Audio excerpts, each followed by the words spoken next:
seriously. Because I feel like a lot of old school players come back and they're like, oh, am I good? Oh, I'm no longer really that good. And then they just accept where they are or something. Yeah. But when they come back, they're like, oh, am I good? Oh, I'm not. All right, time to grind, you know? And then he like gets back to form. It's really sick. So Absolutely.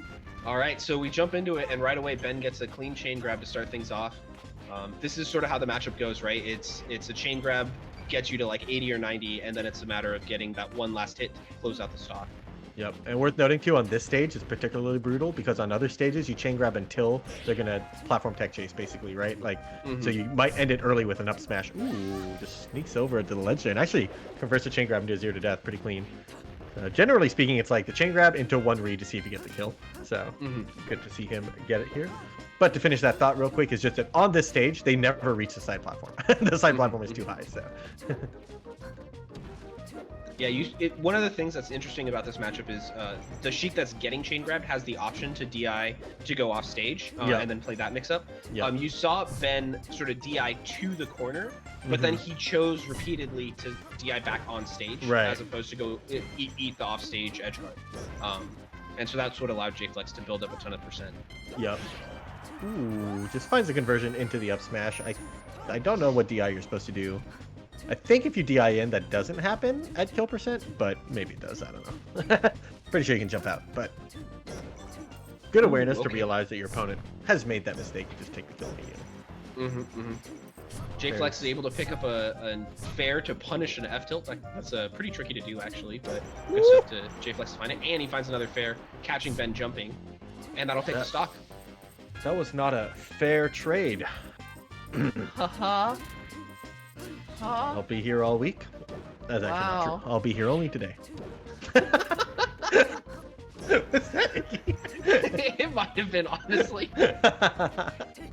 He can't control himself. It's too good. I think he's actually muted. I don't think it could have been him, but whatever. Yeah, but I swear I heard something. Me too. I definitely heard something. I don't know. Oh, okay. The double down smash. Ooh, finds the rising back air to beat the late back air, calling him out there, saying, I don't think you're going to swing yet. Okay, Jflex using his invincibility. He's done this well a couple times in a row, but still just having a little bit of trouble closing out stocks. Okay, very nice that time, bringing it back to only a one stock deficit. Yep. And in this matchup, totally possible to make comebacks. You're always just a couple, or, you know, one read away. Ooh. Interesting choice by Ben to sort of play the side platform when he's ahead. He knows he doesn't want to give up the grab and risk getting to an even position, so he sort of plays it slow by going on the side platform and only coming down and finding a grab when he feels confident about his read. Yeah, by playing the platform game, you kind of reduce volatility in this matchup. This is a really volatile matchup because of the chain grab.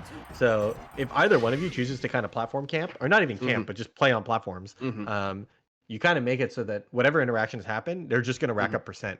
And you're super down to just trade percent when you're up a stock. Because, like, if you just both trade up to 50% and then your opponent gets a grab and kills you, well, you got a free 50% in your opponent. You can come down on your next stock and have a lead.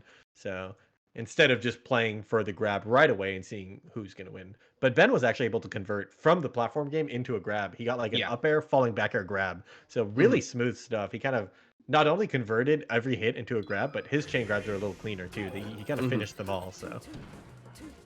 Yeah, so let's see what Jflex can do. He takes us to Battlefield here, game 2. Like you talked about, the chain grab will end at some point because of the side platforms. Ooh, the crouch cancel grab, the crouch cancel dash grab on that back air is going to start things off here. Yeah, I actually kind of think he should just DI off stage here. Oh, never mind. He does just test Ben's execution and passes. So, but if you DI off stage, there's just a 50-50. Are they going to forward tilt or run off forward air at the end there? So it doesn't look like either one of these players wants to play that 50-50 though. They're kind of just down to take the damage. Ooh, nice reverse forward air. He went for that last game and messed it up, so it's good to see him get it. But has to fair him back on stage there. Okay, but the jab actually maintains the pressure here pretty well. And nice. He jumps over the down tilt and able to find the fair on the way down because of it. Yeah, Jflex claims the lead. That was spectacular spacing. He just like forward aired max range, short hopped again, forward aired. There's the 50-50. Oh my god, he gets the poof into the soft back air forward air. Hey. All right, don't take the 50-50. Don't go off stage. That was insane. He's too good there. Okay, Ben having a chance to answer back here. Ooh, no arms attack on that back air. Was he at too high percent? You know, I don't think so. it's a kill! Oh, that's rough, and Ben's just done with that game. He's done. Not down to make a 4-stock comeback in the Sheik Ditto here. That was insane. It's a stitch needle, as I like to call him. Every time you shoot a needle, there's a 1 in 158 chance that your needle one-shots them. So. What a crazy comeback and quite a statement there from Jflex after losing game 1. You know, pretty convincingly, honestly, right? It was a pretty clean 2-stock win. To come back and 4-stock your opponent like that, really impressive stuff from Jflex. Because Jflex's win was more decisive, but it feels like Ben has outplayed Jflex for more amount of time. Yeah. So, well, he definitely has, right? That second game was so fast. Exactly. It was like, you beat him too fast. I'm not sure you figured him out, you know? Like... What if it was just all luck? And Jflex is sitting there like, yeah, I hope that's what you did. Yeah, exactly. Okay, so Yoshi's story for game 3 here, sort of the opposite of Dreamland on game 1, right? The chain grab actually ends quite a bit earlier into the platform tech chase because of how low those platforms are. Yep. I know that like normally Sheiks that don't really like to chain grab, they like this and FOD. Those are the 2 stages where like the chain grab gets interrupted more and stuff. That being said, it's still really, really strong. So yeah, and absolutely. In fact, oftentimes the way they work around it is they just up smash earlier. Oh my god, he went for the run off move and he dies for it. Like, too fancy. Shout out to Connor. CBK. All right, so in the end, we end up going even there. Ben able to use his invincibility to take Jflex back down to 3 stocks apiece. Yep. Ooh. The CC back and forth, ultimately ending with the one who's willing to go for the grab first instead of the tilt, and it was Jflex this time around. Goes for the forward air. Yeah, that nice. nair clipped. Because Sheik's up B can't actually spot the ledge from below, so to go for that very late nair, or I guess just delayed nair, will actually cover that option, you know, pretty much 100% of the time. Really nice. Yep. Ooh. Getting a lot of damage here. Finding the down smash. Nice. That's another take. Oh, he missed the wave dash. He didn't go far enough. Sheik's wave dash is actually pretty short. You need like really clean angles to actually go far. So yeah, that's twice in a row that Jflex has missed an edge guard and it's cost him a stock. So right, ouch, yeah. Kind of unfortunate, but let's see if he can do the same thing as last game or last stock and clean this up without taking too much extra credit. Yep, Ben dropping a chain grab here is giving him a huge lease on life here because that was also at 20%, which is not like the hardest like percent range to do the chain grab. So that could have been just a whole nother stock, and now he's down. But he ties it up. So kind of catching a break here after his earlier mistake. See if you can get the tech chase. Yep. Yeah, you don't have to tech chase at 0, but it makes your life way easier if the first one you do is just a tech chase.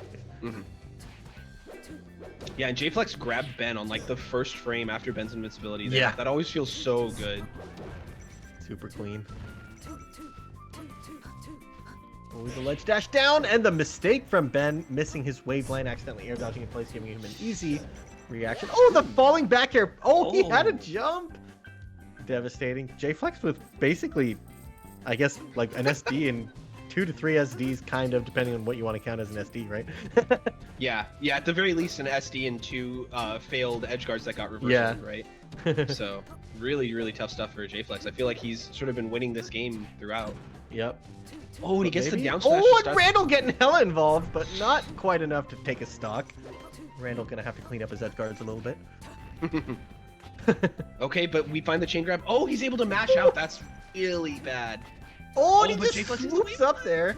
Ah, grabs the wrong way. Grab. Oh, the fair to protect the ledge. Oh my god, and he went for some Omega angle. Maybe trying to land on Randall, but didn't want to go straight up. He was afraid of the down smash that Ben did throw out, and it does cost him. That was... What an ending. So he ended up going like straight to the right with his angle. I'm wondering if he meant to up B straight up and then be trying to get the tech on the down smash, and he just started hitting right like a frame too soon or something. Right. Yeah, I don't know. That was a close one. So I think at this point, like depending on what your perspective is on a game like that, you could think, all right, well now I've proven I can do it, and then you can kind of go into the next game kind of like with renewed confidence, or you can be like, I should have won, and then you're mad, and then you go into a downward spiral, and then you fall out of control. But yeah, he'll probably be okay, I think. Yeah, and you know, again, that game in particular had so much like unfortunate stuff for Jflex, where he was like a frame or two off of getting clean kills, and instead he gets reversal for a kill. I feel like he actually played that game really, really cleanly, and you know, definitely could come back and just dominate this game like he did game 2. Finds a grab, doesn't get the chain grab. It's very hard at that super low percent. Also, unspoken thing is that the port 4 is slightly easier. It's I think it's like almost frame perfect at 0% if you're port 1. So the roll on does cover the up B.